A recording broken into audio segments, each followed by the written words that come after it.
Hello friends, welcome to Data Pandit. Today we are going to talk about AWS DynamoDB. Okay,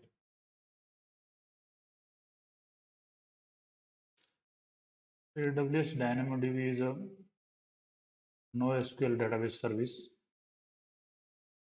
provided by AWS. Okay, this is going to be a multi video session series because DynamoDB is a huge concept altogether, and it integrates with many more different AWS services, and also uh, it had many uh, it suits with many other use cases, different use cases, therefore, and also it can be technically a very vast topic, right, with respect to connectivity with the different client applications, and also uh, to query the database, because the database and query the database from a different, whether it's some programming language, we can generate some APIs using many different programming languages, or there is a particular, Therefore, this is going to be a multi-video session series. So first, we are going to talk about architecture and different important features of DynamoDB, and use cases and integration of DynamoDB with the different AWS series. This is going to be a part one, and following with that, there we are going to talk about SQL RDBMS versus NoSQL. How technically it is different from RDBMS with respect to the storage, with respect to the query time, performance, and many more things, right? So, and this is going to be a second video, and as part of third video, we are going to talk about NoSQL Workbench. So this is another client application, NoSQL Workbench. From that, we can connect to the DynamoDB, and we can perform.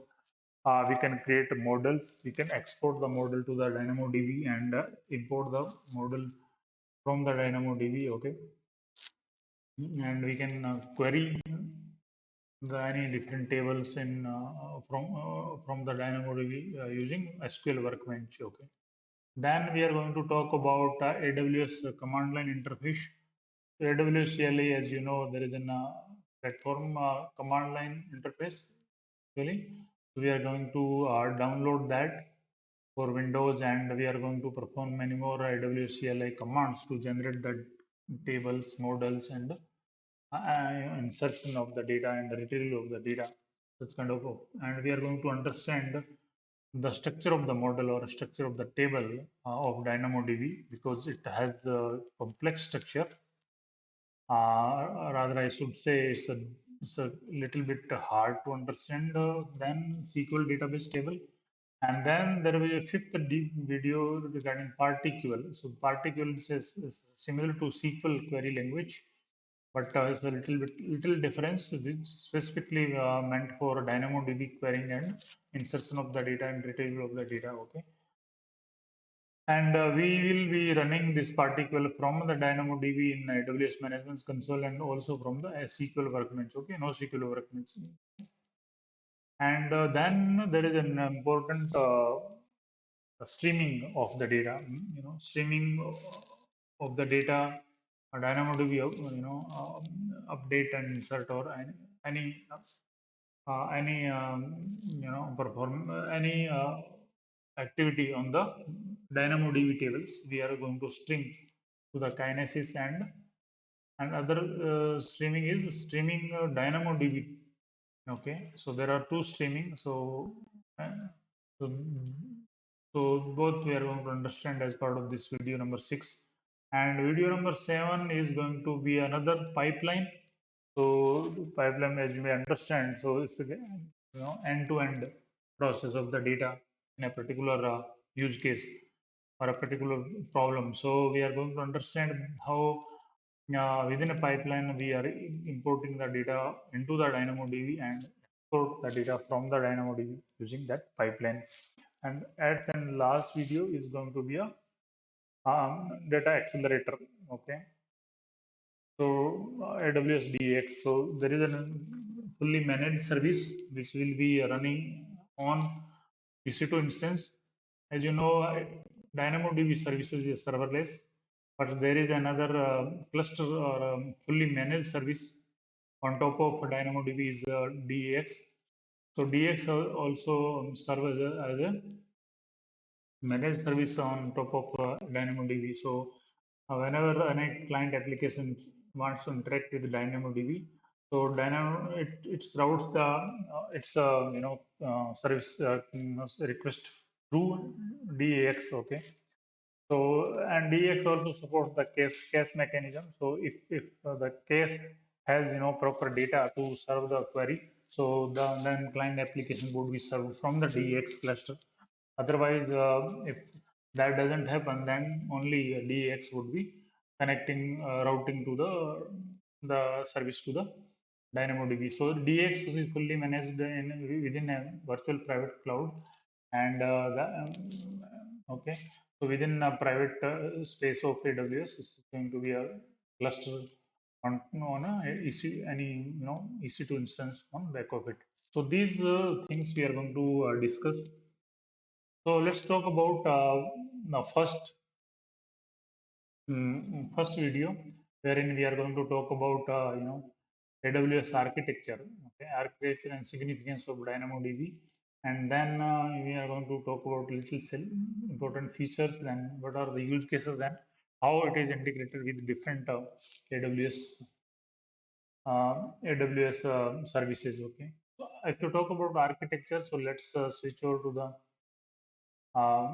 so the diagram. So this is a typical structure of the Amazon DynamoDB. How Amazon DynamoDB is, can fit in complex, uh, data flow or complex, space of data streams. Okay. So if you talk about this process, like this is a client application, then there is an Amazon S3 and the Lambda and a DynamoDB. So this is one way of putting the data into the DynamoDB is whenever the S3 bucket fills in. So whenever the S3 bucket fills in, then there will be a trigger generated through using the S3 put item, and the uh, lambda function will be executed, and that will put the data into the DynamoDB. So this is the typical one flow of the data. So I have already covered this process actually.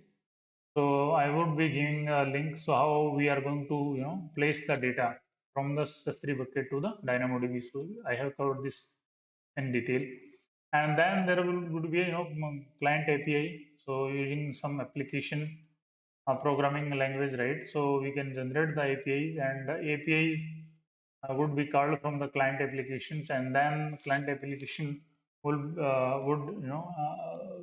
further using the API endpoint would be calling the lambda function, and that lambda would be you know uh, kicking off any trigger and loading the data into the DynamoDB. Okay, and then this stream wherein we have a DynamoDB, any streaming data I was talking about, right?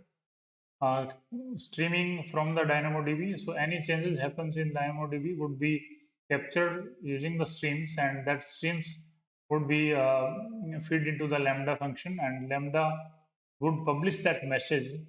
And the Amazon SNS, right, simple notification services of Amazon service would be capturing uh, those messages, and will be, and there would be another lambda function would be sitting on the different services, and that will be waiting for the it will be subscribing that message, and it will sync the data into the another instance of the DynamoDB. Okay, so let's say we have a certain action which is happening, and that action is updating one of the table, and one of the data of the table may be some attribute of the table, and that attribute also is residing in another table. So what we can do is we can generate them, and this table is maybe sitting on some other place. So what we could do is, I mean, we can generate the lambda function, and lambda function will publish the change of that attribute, and that attribute changes would be received by another lambda function, which will be waiting for this Amazon SNS. Okay, it will subscribe that message, and the information and the changes would be passed on to the another table of the DynamoDB. Okay, so this will be governed by using access. So this is one more example, and then there is another you know. So mostly it is integrated with Lambda.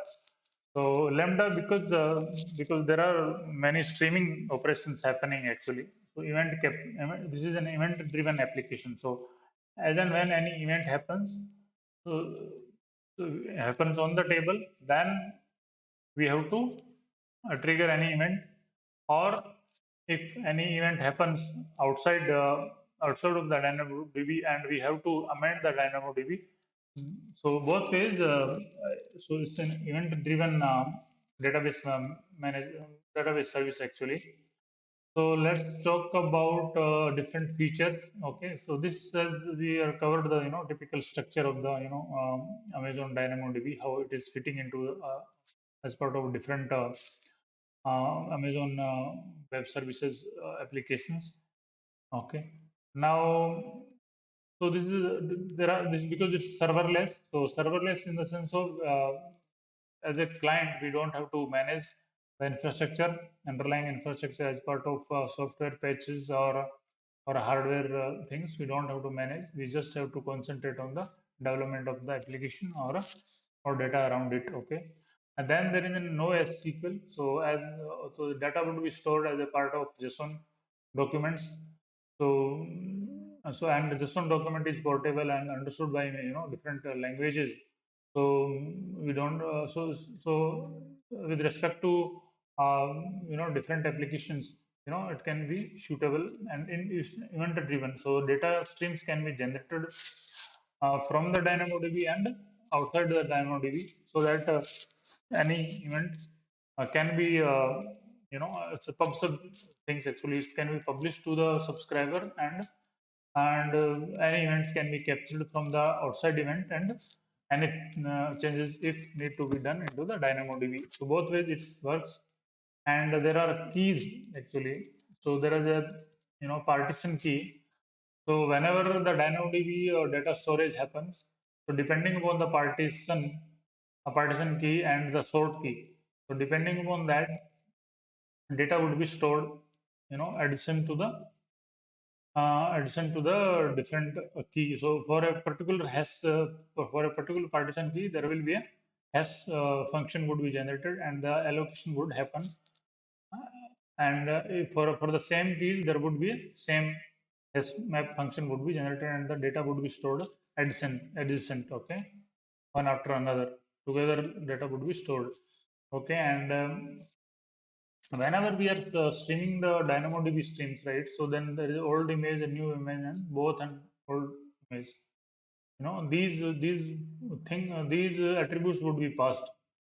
So any table changes happen, then what is going to happen is so the keys would be passed, and the old image of the database table and the new image of the database table, and or we can pass both of these, old and new both. So we have options of creating the data stream. So manage DynamoDB stream, right? So this is a dashboard of DynamoDB. So if you go to the table sections, I have one table already created. So if you go to that, then there are different tabs. So if you go to the overview, so there is a manage streaming to Kinesis. So this is to generate the Kinesis stream, and this is the manage DynamoDB stream. Manage DynamoDB stream, if you click on that, then there is a key only new image, old image, this one. So if you want to capture this data, as and when any update or insert or any operations happens on the table, then you could capture, and you can create a audit trail into the S3 bucket.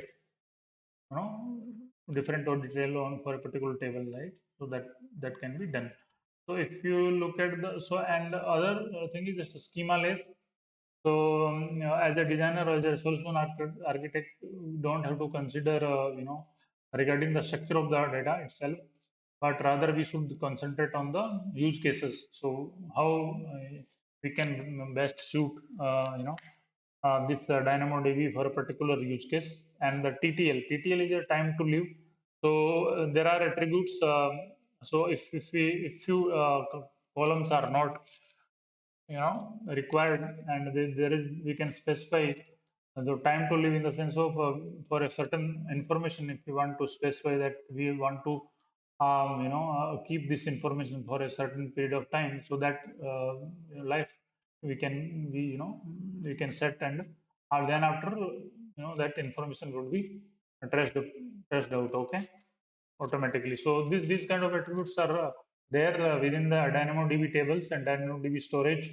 And then there is a point in time recovery. So there is a on-demand recovery mechanism. So any failure happens, then there will be a we can ask DynamoDB to store the particular table or set of tables, but there is a point in time recovery mechanism. So any times, so if we talk about if we set the point in time recovery for 32 days or 30 days, so whatever changes happened as within 30 days, let's say I have in the from today there will be 30 days images would be stored. So if I want to say that I want to the image on let's say 6th of June, so I can I can set that time point in time recovery. I can get that image. So how my table would was looking like on 6th of June after so many update or so many changes on a particular table. So this is there. And so let's talk about what are the use cases, different use cases, right? So where in DynamoDB can excel and DynamoDB is performing well. So mostly there are this is serverless application, and whenever we are not concerned about the managing the underlying infrastructure, underlying hardware, and software patches, rather we are going to concentrate about the application and how the service is responded. So the applications could be like e-commerce applications, and whenever lots of data are generated, web-based applications and mobile applications. So on a click event, there are many data is getting generated, and social media sites, education, and you know and then there is a high volume if special events happens on demand. So there is a capacity provisioning uh, is there in DynamoDB. So as and when like electoral campaign, right? So these are the on demand seasonal events. These are special events actually. So whenever these events happens, then lots of data is getting generated. Large amount of data is going to be generated, and then because Amazon DynamoDB, let's offer us to increasing capacity, depending upon the variable workload. Okay, so in those circumstances, Amazon DynamoDB is suitable choice for high volumes of these kind of events. Then there is a social media applications like we have a online gaming, photo sharing applications, right? So on these, and if any video happens, and if video goes viral, so we don't know how much data is going to be needed, right? So AWS, the DynamoDB as a special service, and AWS as a general. So AWS gives certain amount of elasticity and flexibility in terms of serving the request. So Amazon DynamoDB is a great choice to serve those high volumes and variable load of you know applications. And then there is a regulatory and compliance requirements, right? Healthcare services and financial services, wherein we need lots of compliance. We need to are there to the different laws and regulations of the particular country or a particular healthcare system. You know, so in those regulatory applications also, I mean, Amazon DynamoDB and is suitable.